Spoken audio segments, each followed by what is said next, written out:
On today's episode, we're discussing 10 priority late round sleepers. These are the guys that are getting drafted after rounds 11. These are guys that half your buddies don't even know about. Half of them are probably already asleep and hungover from partying the night before if you're drafted in person. Someone's going to run up and pronounce Zach Charbonnet's name is Charbonnet, like these kind of sleepers. But we were going to get you prepped on them. These are guys you're going to want to prioritize. But before we dive into that, there has been a ton of news over the past week that really could impact fantasy drafts that Aidan and I just wanted to quickly go over. This is stuff that you should know about. This is stuff that's going to impact how you're going to approach drafts. Coming out of Los Angeles today, Cooper Kupp, he was not practicing. People were wondering why he wasn't practicing. Word comes out after practice. He had a setback with his hamstring. Aidan, he's 30 years old. He could be on one of the worst teams in the league, and he's slowly becoming one of the riskiest players in the first round. Is this giving you hesitation on drafting Cooper Kupp? At his ADP, you've got to be a little nervous. If you're considering a guy like him versus Tyreek now, this is kind of a no-brainer for me to take a guy like Tyreek. Yeah. Him being on track for week 1 was pretty reassuring, but soft tissue lingers, and are we now pushing Kupp to be ready on time at his age? I don't know. It's a little dicey at his ADP. I'm still probably taking him later in the first round, but if I'm sitting there at 4 or 5, I'm likely passing at this point, given it feels like he will likely miss at least a game if I had to guess. Look, 30-year-old Keenan Allen, was he 31, 32 last season, pulls his hamstring. He missed 8 games. He had something to come back to. The Chargers were a playoff team. I'm not saying Cooper Kupp will sit for the entire season. I'm not making that claim. Don't take it as that way. But again, if the Rams start out 0-6 and Cooper Kupp hasn't played a game yet, it's getting a little dicey. That's what I'm saying. I don't know if it will go that way, but just understand the range of outcomes. Be aware. With Cooper Kupp are a little scary. He's kind of giving me flashbacks of Christian McCaffrey after he had his record-breaking season, where he just couldn't stay healthy, but every time he was still on the field, he was dominant. So I don't know. You have to take into account he's probably a cheat code when he's out there, but be very careful drafting Cooper Kupp this weekend. Oh, yeah. Another one that is pretty brutal is this Jerry Jeudy hamstring pull. Now, he pulled this, I think, about a week ago. It's relatively older news, but the Establish the Run guys were on a podcast with Adam Schefter, and Adam Schefter insinuated that his injury is like an 8-week injury. Like, he very well could be on IR for the first 4 weeks. He could miss 6 weeks, supposedly. I don't know if that's all true. Twitter doctors aren't always necessarily super reliable, but this is coming from Adam Schefter. How are you approaching Jerry Jeudy? Yeah, this one's a bummer. I know we were all pretty high on Jerry Jeudy. To your point, this is not like your grade 1 hamstring pull. This guy was on the ground and had to be carted off. Your kind of lighter hamstring pulls, you see guys kind of just hobble off the field throughout a couple weeks. I'm kind of staying clear. And I'm pretty bummed about it because I was really high on Jerry Jeudy. So he definitely gives a bump to the pass catchers below him. Obviously, Sutton is the alpha in that offense now. Marvin Mims gets a huge bump. Greg Dulcich as well is likely to be a big beneficiary from this. So I don't know. It's a guy that in our draft just right now, we watched him slide a handful of rounds. I don't really know where I'd put him right now, given that I don't know how many games I'm going to get from him. If you're missing 6 to 8 games from Jerry Jeudy, that's a problem.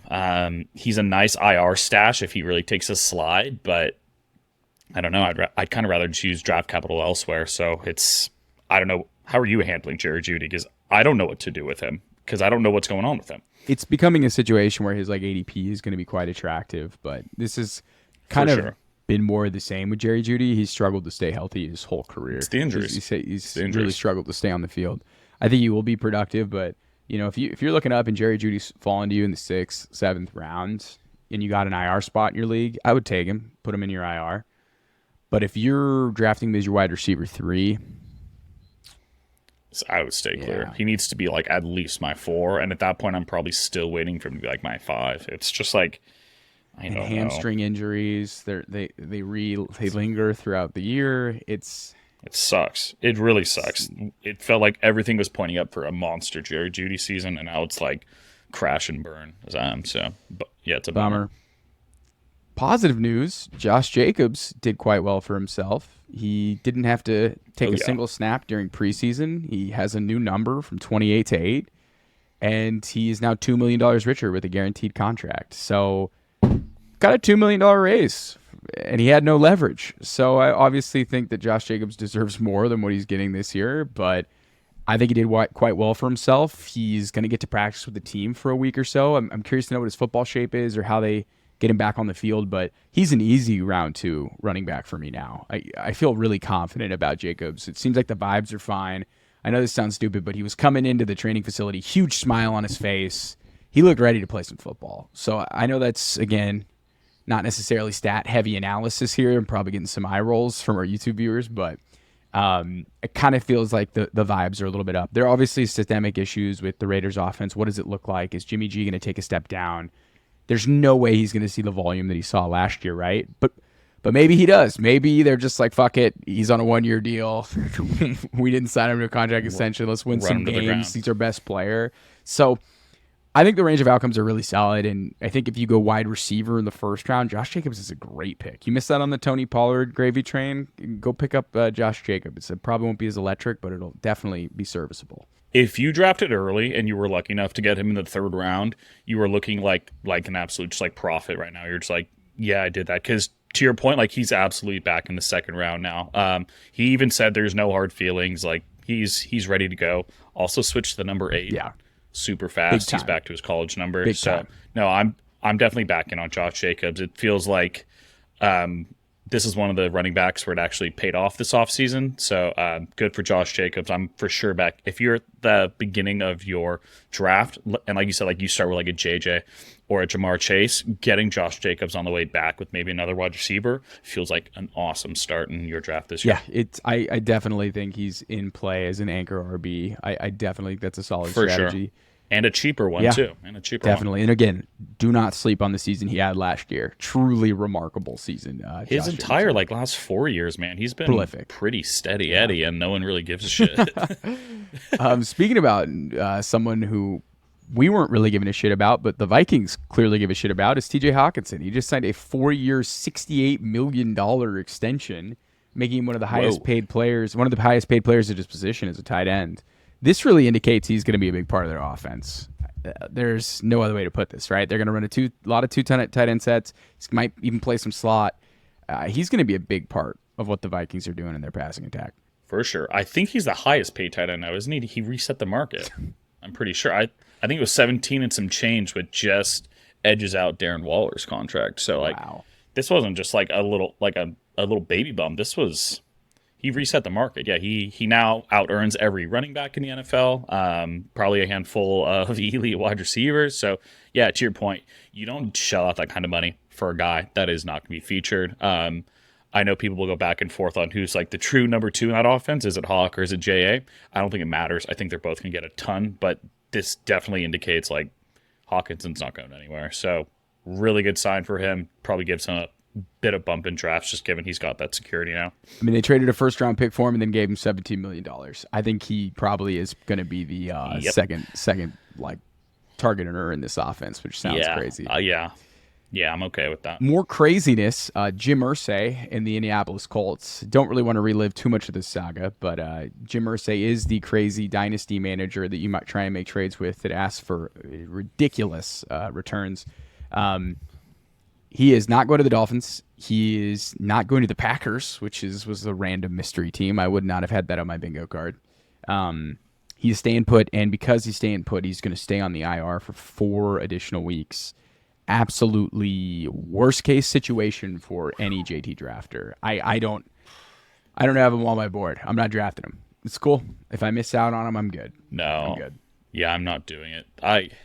I don't know if this is his fault or his agent's fault. If it is his agent that has been like masterclass pulling the strings here, like class. He needs to be fired because this could not have ended worse. Like they could just keep him there all year, and then we play this same kind of like song and dance next offseason. Like this is probably going to get uglier before it gets better. Just feels like, dude, he's got no leverage. Jim Irsay's a psycho. I don't think Chris Ballard's a very good GM to start with either. So it's just like, it's all these just like forces like going at each other, and it's like, dude, I don't know. Yeah. I'm not drafting him. And if you are, it's got to be late. You've got to feel really good about your roster at that point. Luxury pick. You're taking him like the 7th disaster. Round. Like could not have like imagined a worse way for this to play 7th, out, 8th round. It's a nightmare. He has no interest in playing Christ, for the Colts. Dude. It is 0, and that's not fun. Maybe it's repaired. I think the only way it's repaired is with a contract, if I'm going to be honest. And it doesn't seem like Irsay's willing to budge there. A couple quick headlines we'll go with. Jackson Smith and Jigba got wrist surgery. Was supposed to be out for 6 weeks. Already practicing. So if you bought the dip on JSN, congratulations. He'll probably stay cheap because there's a little bit of ambiguity in terms of when he'll come back and be a full-time player. And kind of giving me OBJ got hurt, misses the first couple weeks of the season vibes. I know he's not OBJ's level. I know he's not like OBJ wasn't competing with targets like target hogs like DK Metcalf and Tyler Lockett. But just in terms of like special rookie talent, kind of getting a dip very late in the draft process, it was pretty spectacular if you're able to scoop up that JSN. Yeah, him already running routes and catching balls. It's like, no, this is not what we were told. Like, no, this is not at all what we were told. Like, he looks fine. If he misses time, I don't think it's much at this point. And to your point, also, it's going to be a discount. So, yeah, no, draft JSN if you can, dude. He's cheap, he's talented, and he's going to be in a pretty high-flying offense. Joe Burrow is already back practicing. That's great. He's going to be ready for week 1, it looks like. So I don't think people were taking it that seriously. I don't think people were really fading Joe Burrow, but wheels up for the Bengals offense. I'm not too worried about that one. Kendre Miller got hurt again today, a hamstring this time. He's been dealing with a meniscus issue. He's been rehabbing a knee issue that he had coming out of college. Alvin Kamara is suspended. You know, if you go 0 RB and you draft Jamal Williams in the 10th round, you may be able to start Jamal Williams for 3 weeks as the bell cow. So that's something to keep in mind. To your point, I know you mentioned Kamara. Like, I don't know, man. It kind of feels like the back door is creaking open. Like, I'm talking myself back into like the possibility of Kamara because I think if it's just him and Jamal Williams now, like, it feels like Kendre Miller's going to be a guy that's in and out of the lineup often given his injury past and what he's already dealing with here. And it's like, if it's Kamara even 80% of what he used to be back in the day, especially his pass catching ability, which Jamal does none of, like, dude, you're getting Kamara in like the 8th and 9th round. That's, I don't know. It's one of the riskier picks. Like, I'd rather take a gamble on him versus Mike Williams out of the two Saints red flags. So I don't know. You mean Mike Thomas? I don't know if I'll do Mike Williams. I was like, oh, sorry, Mike Thomas, correct. Yeah, I'd rather take Kamara over Thomas, but Kamara is more expensive. For sure. If Kamara is back in his old pass-catching role and Jamal Williams is in the Mark Ingram's thumper role and Kendre Miller is not in the lineup this season, it will solve a lot of issues. Both will be relatively viable. Sure. I think Kamara will be more valuable in PPR, but it'll make Jamal Williams kind of a flex play in certain situations if there are any injuries and or like bye weeks and stuff. So that's something to keep an eye on. Something to keep an eye on. It could be like him and Mark Ingram earlier on in their careers. Obviously, not to that dollar store same, probably like Kirkland. Yeah, like level. Yeah, like 5-6 years too late. But like in terms of the roles, like very very similar skill sets and how it's lining up. It's like high school reunion. Mark Ingram, and, Alvin Kamara. I still got it, baby. Last one here. This is crazy. I love it. Aidan added this one. The Vikings signed Myles Gaskin. So real quick on the Dolphins backfield situation, because we mentioned it a little bit with Jonathan Taylor. Jeff Wilson got put on IR today after saying he's dealing with some random like core injury. Put on IR. Mike McDaniel said he thinks he might be back this season. He said if. He said if. You have what does that mean? You've got Devon Chain who's dealing with a shoulder injury. They release Myles Gaskin. Before all of this happens, they tried to trade for Jonathan Taylor. Now they have Raheem Mostert as their like locked-in starter week 1. So if you were in late in drafts, go draft Raheem Mostert. You might be able to start this dude. I'm not saying you're going to end your season with him as your like stud running back, but you will be able to play this guy like the first couple weeks. First couple weeks will be fun. And what makes this interesting is now Gaskin goes to Minnesota. Minnesota cut Dwayne McBride. Now you're looking at a running back trio of Alexander Madison, Ty Chandler. Oh, my goodness. Ty Chandler. There it is. Keegan's guy. and Myles Gaskins. So it's kind of a poop platter there of backup running backs, but could be a little ambiguity that arises here in this offense, and maybe Madison gets hurt, and Ty Chandler's pretty unproven, and Myles Gaskins actually had some pretty good moments in the NFL. So just something to keep an eye on is like a deep waiver target, or just I wouldn't go run to the waivers and go pick up Gaskin, but it's something to keep in mind that these backfields are changing and names that have produced are kind of moving around. Thoughts on all the running back madness before we jump? Yeah, I think Madison is definitely the winner here. Madison and probably Devon Achane. Oh, you think Devon Achane long term, right?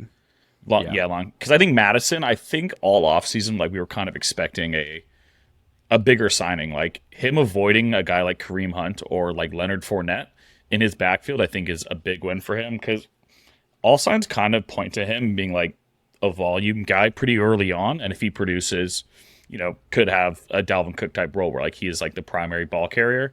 If he doesn't, then this becomes, like you said, it's a poo-poo platter. Like it could get ugly pretty fast in that backfield. But I think in the short term here, like Madison comes out pretty clean here. I don't know if I'm going to do it, but I might. Evan Silva of Establish the Run is someone I respect tremendously, and he's basically flag planted Alexander Madison, and that's somebody you have to pay attention to. But just he would have to do something that has never really been done before, like the historical precedent of a guy sitting for this long. Yep.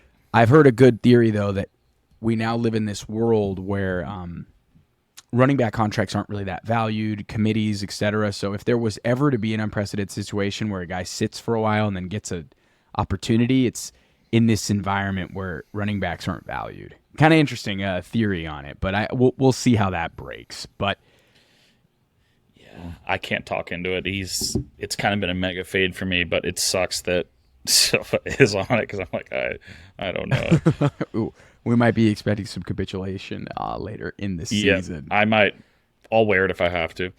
10 sleepers that'll help you win your fantasy league. We are looking at rounds 11 and beyond. I have 5. Aidan has 5. These are guys you should be targeting at end of draft, whether you went late round QB, late round tight end, you're looking for some promising rookies or some veterans with upside. These are 10 guys that we think are worth throwing a dart at the end of your draft. Aidan, I know you have a couple more headliners. Do you want to start with more of like the known commodities and then start to get wacky towards the end of the draft? You want to go that route? Yeah. Let's go more known ones. I'll start with Nico Collins. This is a guy that we've talked about a ton, likely to be the kind of the clear-cut wide receiver one in that offense. Really the only guy outside of Bobby Trees that has real NFL experience. You've got guys like Mechie, you've got Tank Dell. There's been a ton of buzz early on that him and CJ Stroud have, pretty strong chemistry. So in my opinion, like this is a great swing late in drafts. We always talk about upside and taking big swings. Like I don't want, a safer guy like Adam Thielen in this range. Like I want a guy who could potentially command, potential like 20% target share in his wide receiver room. So I'm a big Nico Collins guy. I've drafted a ton of him in best ball. I've already picked him up on my redraft team that we just drafted this last week. Yeah, getting Nico Collins here on Fantasy Pros, they've got his consensus ADP at 168. That's stealing for what looks like the wide receiver one in that offense. Sure, maybe CJ Stroud is going to have his rookie struggles, but if I'm getting the wide receiver one at that range, I don't know. That feels like a swing worth taking in my opinion. Yeah, I love that one. We've been pretty high on Nico during this process. I think too is he's not just like a schmuck running routes out there. When he's been out there playing, he's had a good yards per route run. He's someone who'll get a second contract in the NFL. Like, he's a pretty decent player. Oh, without it. And he's played with just atrocious quarterback play. So we're just assuming if we at least can get a little bit better to average QB play this season, should open up a lot of doors for Nico. So I like that one. My first sleeper that I have here going off the board, and I cannot believe this is the case. If you are playing in a draft with me, he will not be going off the board at 162, and that's Jaylen Warren. So Jaylen Warren is the backup running back to Najee Harris with the Pittsburgh Steelers. Last season, as an undrafted rookie, he was better at pretty much every measurable efficiency statistic than Najee Harris. Najee Harris is a bigger back. Obviously, Najee Harris has a ton of utility. He's probably going to get a ton of goal line work. I don't really see like Jaylen Warren just straight up taking Najee Harris's job this season. However, I think Jalen Harris is going to have a really valuable pass catching role in an offense that looks like it's ascending. He's an efficient player. You saw that huge run he broke off against against I forget who it was, but in the preseason, right? And he kind of is giving us Tony Pollard vibes, where Pollard had to back up Ezekiel Elliott. Now he has to back up Najee Harris, who's a former first-round pick who's just slow. I don't know if Warren's going to be a league winner unless Najee Harris, somewhere he were to miss time. But I just feel like the 12th, 13th round, he has some standalone value in an offense that hopefully is more efficient, hopefully passes more, scores more points. And then if something were to happen to Harris, you're talking about a guy who really has a high ceiling. So I'm all in on Jaylen Warren as a sleeper this year. I would leave my every draft with Jaylen Warren this year. Yeah, we're all big Jaylen Warren guys. Yeah, it just sucks how much draft capital is kind of sunk with Najee because he's going to play. He's going to get volumes because like they don't really have a choice. But it feels like Najee can do pretty much everything. It feels like Jaylen can do everything that Najee can, aside from like those nasty stiff arms, pretty much better. So he's going to see the field a ton. If you're a Najee drafter and you're not targeting Jaylen like probably a round early, that's silly because someone else is going to scoop him up. Like I'll take him by himself. But if you're a Najee guy, like it's like 1,000% should be like an absolute must get for you later on in the draft. Who is your next sleeper? So speaking of another handcuff, this is a similar one who I think a guy that could see close to a 50-50 target share or more just kind of a snap share in general, and that's Zach Charbonnet, who you already kind of teased in the intro here. This guy's a baller, dude. What he did at UCLA, like this is a 3-down back, softer hands than Kenneth Walker. Obviously, Kenneth Walker is going to be the starting running back in that offense. He's got the home run breaking speed, and, you know, he's the incumbent. He's going to get the crack there, but Charbonnet's kind of a bigger body just a bit, so there could be a world where he sees some goal line touches ahead of Kenneth Walker. Some third down work could be more of a Charbonnet type of thing too. This is another one where if you take Kenneth Walker, this is probably someone you want to get, especially given Kenneth Walker has some of his injury concerns. Charbonnet's a baller though. He can exist in the NFL as a 3-down back. It was a shame that he went to Seattle. Yeah. Because I think there were landing spots where he probably pulls up as the starting running back. But I think that just shows how much they liked him, that they were willing to take him where he was, given they already had Kenneth Walker. So I've got him at 102 consensus ranking. So again, a little bit before that 11th spot, but I'm a really big fan of him. So I wanted to just make note of him. This is someone I'll definitely be targeting. Yeah, so I consensus ADP is like 116 here on Fantasy Pros, right? So a little bit earlier than your Jaylen Warrens of the world, your Nico Collins of the world. He's someone you're taking probably in the 11th round. He's a great draft pick. Even if you don't have Kenneth Walker, I would still be taking him because, yes, Kenneth Walker's already had major growing issues in his career. And if he were to miss time as well, and this is a theme, right? Talented backup running backs that could be stars. We're selling you the dream here. Someone who actually is probably going to play right away and see a ton of snaps. Going off the board I've got him here at 153 overall. So basically for free. That's down is there. Juwan Johnson. So Juwan Johnson is a tight end for the go. New Orleans Saints. He's a converted wide receiver. So he played wide receiver in college, got brought into the NFL as a wide receiver. He's in year 4. Over the past 2 seasons, he's scored 11 touchdowns. As we know, Derek Carr loves targeting tight ends. Derek Carr's had really good mojo targeting a converted wide receiver who plays tight end. Looking at you, Darren Waller. And the buzz coming out of training camp from beat reporters has been ultra positive. A lot of suggestions that he could be the number 2 in this offense behind Chris Olave. So with that athletic profile, Derek Carr's history of targeting tight ends, 153rd overall, he's kind of like the perfect late-round tight end, in my opinion. Him and like Gerald Everett for different reasons, but I really like Juwan Johnson. He feels like a kind of a really solid pick to finish as a top 12 this year at tight end. I'm a big fan of Juwan Johnson. Super athletic dude. Obviously, we all know he's a converted wide receiver, so there's no shortage of talent and kind of burst, especially from the tight end position. He's a bit of a mismatch nightmare. Derek Carr's always been pretty friendly to his tight ends. So, yeah, I think outside of Olave, obviously you've got Mike Thomas. But I'm a big Juwan Johnson fan. I think he'll likely be the third option in that offense in terms of the passing game. And at his price point, it's like, dude, I'm a big like wait for your tight end guy late.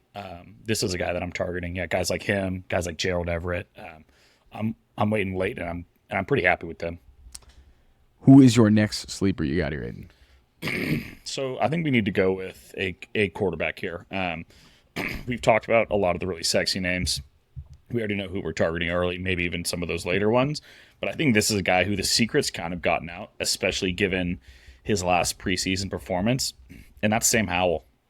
I think this is a guy who is playing really confident football in the preseason and is generating a ton of buzz.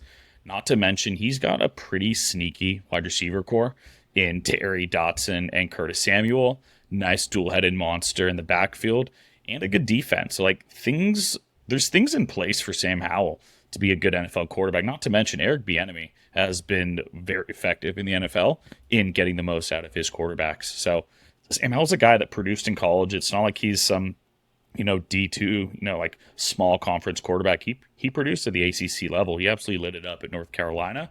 And it wouldn't surprise me if this is a guy, when it's all said and done, finishes at QB 12, QB 15, and he's right now getting drafted just past 200 at 204.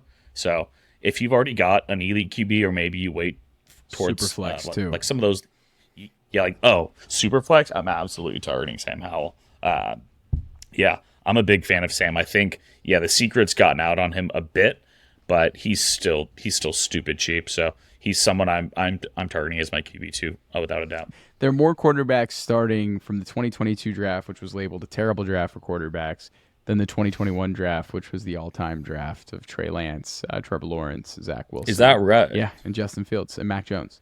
There are more starting. You have Kenny Pickett, Brock Purdy, Sam Howell, and that's already more. Already more. Or no, with Mac Jones, Justin Fields, Trevor Lawrence, and Desmond Ridder. Desmond Ritter's the fourth. You have four quarterbacks from that draft starting. Yep, Malik Willis looking good in the preseason, so that's just hilarious. I've kind of come around with Sam Howell. The positive drumbeat has just been really hard to ignore. And then he looked fucking great in the preseason. Preseason's preseason, but he looked awesome. He was moving around. He looked mobile. I was pretty impressed. He has great weaponry, too. We love McLaurin. We love Dotson. We're big fans of their run game.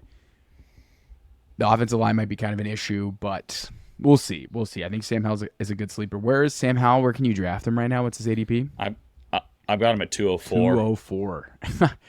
I've got two wide receivers here. I'm going to do back-to-back because they're both going at 229th overall. I've got two wide receivers here going 229th overall. We're talking absolutely for free. Again, this is the last pick in the draft. Two very different players. So I'm going to start with one of them, one of my favorite wide receivers from this rookie class in Jayden Reed. So he reminds me a ton of Amon-Ra St. Brown, and we love Amon-Ra St. Brown. We love power slot players that went over the middle of the field, ultra tough, can get some yards after the catch. He was highly productive wide receiver in college. He broke out at a small school as a freshman, ended up transferring to Michigan State. He played his senior year. He probably could have gone in the draft as a junior, played his senior year, wasn't very productive due to poor quarterback play, but he was still a second-round pick by the Packers. And if you just closed your eyes and just drafted round 2 wide receivers from the Green Bay Packers, you'd probably be doing pretty well in fantasy because they have a pretty good hit list. And I feel really good about him. He's going to be on the field immediately in 3 wide receiver sets because they have one of the youngest wide receiver cores in the NFL. And then in their rookie seasons, Christian Watson and Romeo Doubs were not necessarily the models of health. They struggled staying on the field consistently. So if one of them were to miss time, it would immediately vault Jayden Reed. Or I don't know who. Wasn't Heath actually playing in the preseason in 2 wide receiver sets? I don't know if that's preseason or if it's not, or if they wanted to keep Reed off the field. But I think talent would win out. Jayden Reed would hopefully play in 2 wide receiver sets over time. So you're looking at an opportunity to get a player at the end of your draft for absolutely free that's talented and that could start to see a realistically high target share if things break the right way. And he's one of those guys that if you draft him, you got to stash him. I don't think he's going to produce right away. However, towards the back end of the season, maybe you drop him. Keep an eye on him on waiver wires. That's someone you should keep an eye on this season. My second wide receiver I have here, very different than Jayden Reed. Very different story coming into the NFL. The guy was a practice squad player that got poached by Brian Dable.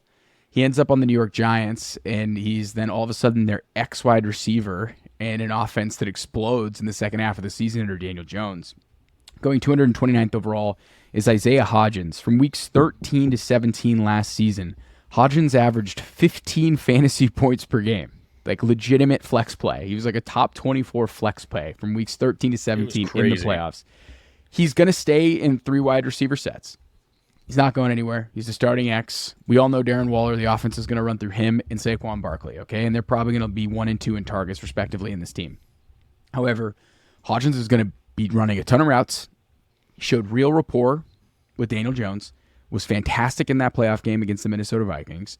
I think he's a talented guy. I think he's got a good place in the league. I think he's going to start for this offense. And we're talking about a starting wide receiver in an offense that should throw more and just be better on the whole. You're getting him at 229th overall. So it's funny that you're getting 2 very different players at the same spot in ADP, but I thought it'd be funny to shout them out as 2 sleepers that I really like this year. Yeah, I think those are 2 good ones. My favorite thing about Hodgins that I think is always awesome is like him playing in that playoff game with a broken foot and going for like 100 yards and a touchdown. Toughness. Like the dude's just tough as nails too. That's the stuff that gets me fired up. I didn't even know about that. I know. He's playing with a broken foot.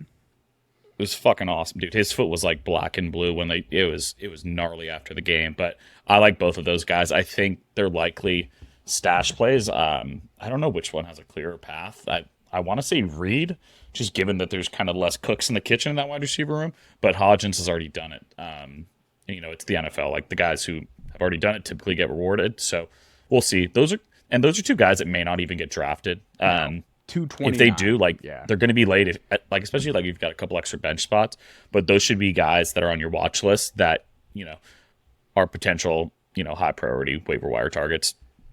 Bouncing off of you here, I've got a wide receiver who's in a similar range at 213. So just about, around some change before that. And this is a guy who's benefited from injuries mightily, but was also, was a priority pick in this last NFL draft, and that's Marvin Mims. Great pick. We talked about Jerry Jeudy already missing some extended period of time, and I don't think there's a bigger winner in that situation than Marvin Mims. We're talking about a guy, toss in Tim Patrick too, and like the Red Sea has parted for Marvin Mims pretty much playing in 2 wide receiver sets. He's going to be lining up with Courtland Sutton. He's probably going to be playing 80% plus snaps. Sean Payton traded up to get him. He's uber talented. We already saw that highlight from last week where he's like spinning 50 yards downfield, catching the deep ball. It's like, I know it's kind of like a cliche thing to say, but like this is a guy who truly plays bigger than he is and is an absolute dog. You saw what he did in college, and he just makes contested catches and is a beast. So I like Marvin Mims. 213 even feels late to me. Yes. I think he's going earlier than that, just given the draft that I just concluded. But Marvin Mims should be, I don't know if I'd say a priority for you, 12th but round, 11th you should round? absolutely you should be taking a look at Marvin Mims. Like the situation that he has fallen into could not be better. Talent, opportunity, it's right there for Marvin It's Mims. right there in front of us. We'll see if Rest is cooked or not, but talent or opportunity, I think it's a great pick. So this guy's unranked on 4 sites. Like not even, whoa, you can't even find him. Who are you cooking up here? He's unranked in 4 sites. So this guy was a super productive runner in college. He broke out as a true freshman in kind of a smaller time program. Really elite measurables, built like a bell cow, fast as hell, but went undrafted this year due to a previously unknown heart condition. Wow. He made the team. No, you He is now locked into RB2 duties. The man's name is Shaun Tucker. Shaun Tucker is going to be backing up Rachaad White. And I'll say this. I think Rachaad White is the bell cow in this offense. I think they really want to feature White. This regime drafted White in the 2nd round.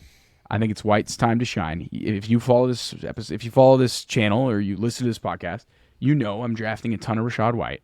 However, he wasn't super effective as a rookie, and that could have just been the offensive line, could have been the offensive infrastructure, who knows. But if he were to miss time or he just gets phased out, Shaun Tucker's really good. I mean, you go look up Shaun Tucker highlights on YouTube. He's getting the nickname Baby Nick Chubb, and he's kind of built like Nick Chubb. I'm not saying he is Nick Chubb, but just look at the frame, look how he's built, look at the acceleration. he's an undrafted guy, so it's kind of a feat in itself that he made the team. So it kind of just tells you about his talent in general.